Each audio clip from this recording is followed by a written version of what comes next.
Good morning, and welcome to our continuing series of special poets and their poetry. We begin with Emily Dickinson, the reclusive American poet born in Amherst, Massachusetts. Her family was well regarded in the community, but she was an introvert and stayed to her room, inapt to welcome guests or admirers. Therefore, her contacts with the world were through correspondence. Though she wrote around 1,800 poems, few of them were published in her lifetime, as she was regarded as an eccentric, yet today is respected as a truly original voice, one who through simplicity often touches the soul and elicits its response. So much has been written of her life and family and education. We concentrate in this series on her poetry. One can Google her name, especially in the excellent site poemhunter.com, and find much more. Here are some of my favorites, and I am sure those of many admirers of her poetry. Hope is the thing with feathers.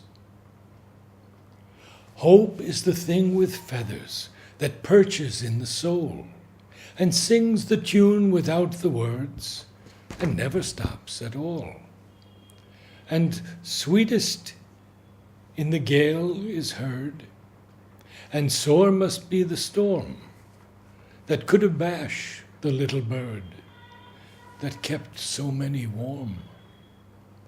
I've heard it in the chillest land and on the strangest sea, yet never in extremity it asked a crumb of me.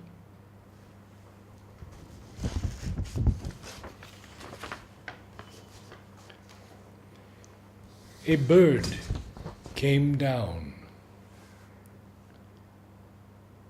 A bird came down the walk. He did not know I saw. He bit an angleworm in halves and ate the fellow raw. And then he drank a dew from a convenient grass, and then hopped sideways to the wall to let a beetle pass.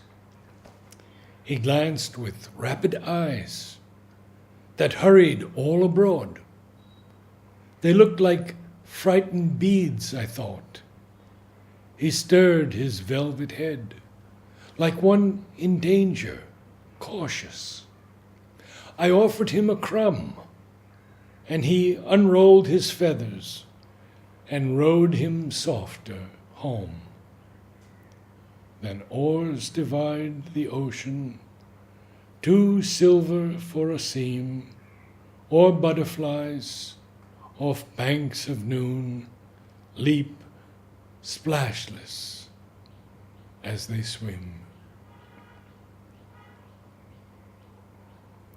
470.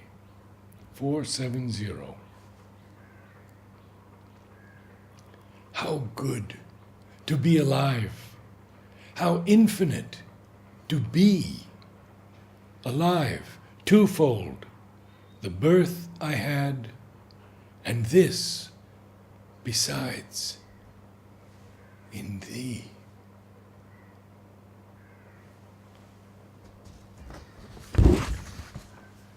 Heaven has different signs to me. Heaven has different signs to me.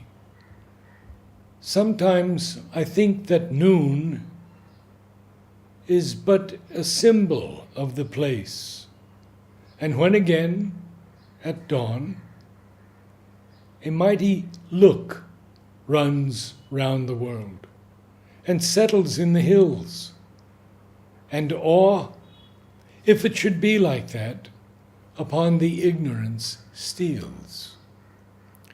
The orchard, when the sun is on, the triumph of the birds, when they together victory make, some carnivals of clouds, the rapture of a finished day, returning to the west, all these remind us of the place that men call paradise. Itself be fairer, we suppose, but how our self shall be, adorned for a superior grace, not yet our eyes can see.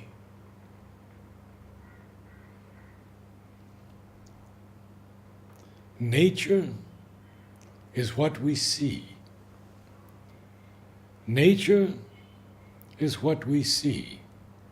The hill, the afternoon, squirrel, eclipse, the bumblebee. Nay, nature is heaven. Nature is what we hear, the bobolink, the sea, thunder, the cricket. Nay, nature is harmony.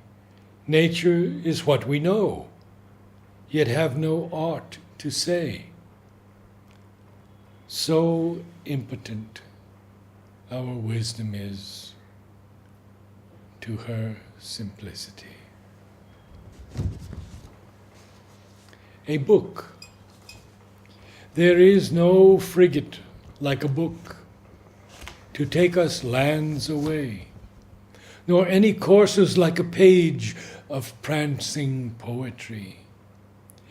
This traverse may the poorest take, without a press of toil. How frugal is the chariot that bears a human soul. A death blow is a life blow to some. A death blow is a life blow to some, who till they died did not alive become, who had they lived had died, but when they died, vitality begun.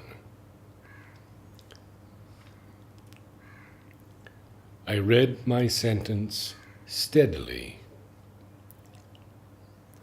I read my sentence steadily, reviewed it with my eyes, to see that I made no mistake in its extremest clause, the date and manner of the shame, and then the pious form that God have mercy on the soul. The jury voted him. I made my soul familiar with her extremity, that at the last it should not be a novel agony, but she and death, acquainted, meet tranquilly as friends, salute and pass without a hint, and there the matter ends. I reckon, when I count it all, first poets, then the sun, then summer, then the heaven of God, and then the list is done.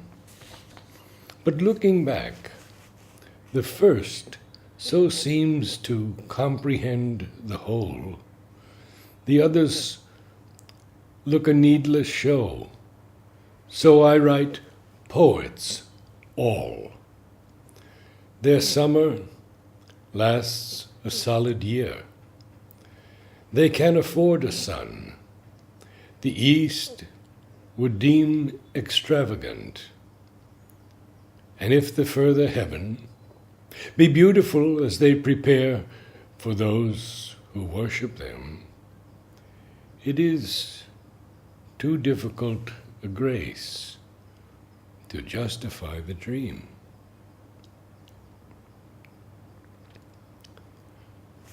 I shall keep singing.